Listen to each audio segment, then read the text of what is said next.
In today's video, I'm going to teach you how to add Gumroad in Framer. First, open your Framer project. I'm showing this on a project called Popular Domain, but you can follow along in any project you're working on. Once your canvas is open and you can see the page or section where you want your Gumroad element to appear, we'll add it through Framer's built-in tools. Open the Insert panel. You can find Insert in the Framer interface. Click it to reveal all available components and sections. If the panel collapses or you don't see what you need right away, click Insert again to keep it open while you work. This panel is where Framer organizes components, utilities, and integrations. Inside Insert, head to the Utility section. This is where you'll find helpful building blocks and integrations that aren't basic shapes or text. With Utility open, make sure the target frame or section on your canvas is selected, so anything you add lands exactly where you want it.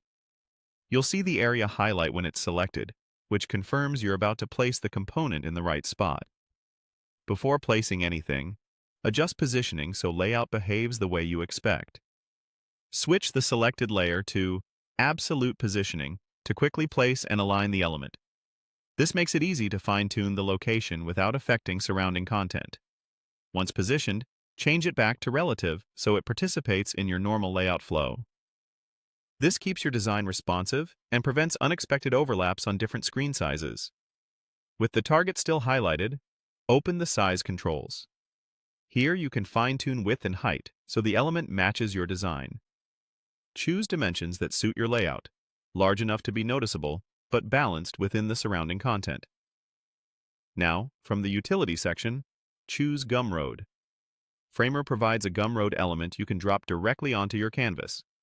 When it's added, look to the right-hand Properties panel. You'll notice key fields and toggles highlighted for quick setup, things like appearance, spacing, and behavior that influence how the Gumroad element looks and fits. Review those highlighted options to ensure the button or widget aligns with your style, and confirm it sits neatly within your selected frame. Once everything looks good, it's time to publish. Click Publish in the upper area of the Framer interface to push your changes live.